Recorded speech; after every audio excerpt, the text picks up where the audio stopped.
Okay, so the internet is buzzing over leaked info that we will be getting a Star Trek themed LEGO set in 2025. The timing of this is interesting here because the previous license holder, German company Bluebricks, let the license lapse at the end of 2024.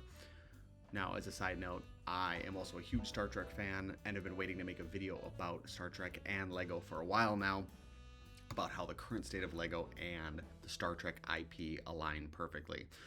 So, according to the leak, we're getting at least one Star Trek themed LEGO set, possibly because they want to test the strength of the brand before committing to designing a full wave of sets.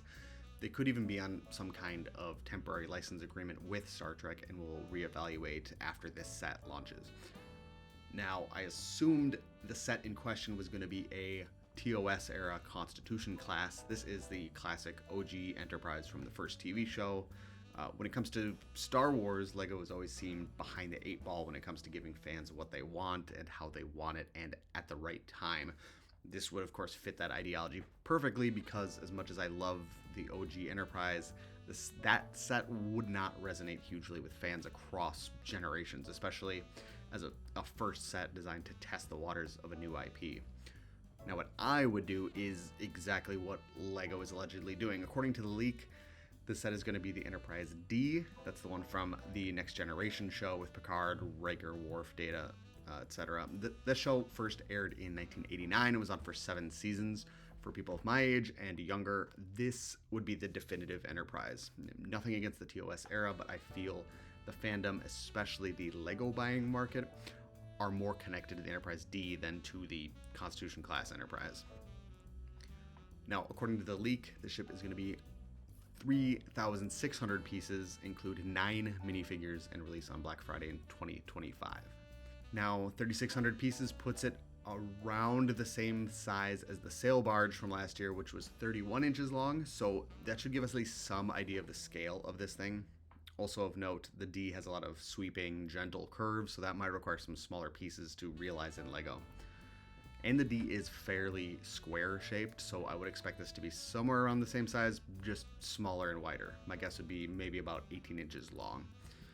This also depends on if there's any interior space. A lot of the Enterprise D models and toys have the saucer section open up to reveal a mock-up of the bridge, which would hold the minifigures.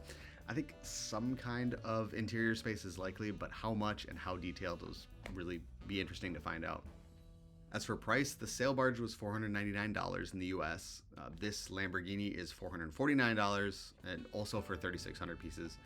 And this sailing ship is only $269 for 3,000 pieces. Now, we know LEGO pays a premium for the Star Wars license, and so the sets are typically more expensive than other themes. We, of course, don't know the details of the license agreement, so it could be more, it could be less expensive than other IPs. That said, I think we can safely say that the set will be in the $300 to $500 range and probably be a decent-sized display piece.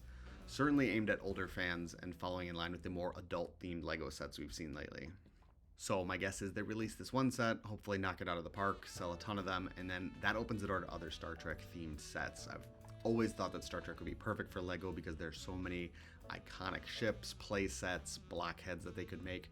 All of the Enterprise variants, the Defiant, Voyager, Deep Space Nine, various shuttlecraft, bridge dioramas, the list goes on, and I really hope this comes to fruition. Personally, I never really liked the Bluebricks builds. They always looked too boxy for me, and they lack those smooth curves of Starfleet vessels. So, with LEGO designers at work, who knows? Hopefully, they can do better. So, what do you think? Are the rumors true? Is this happening at all? Will it be the Enterprise D? What other Star Trek LEGO sets would you want to see? Let me know in the comments, and as always, thanks for watching.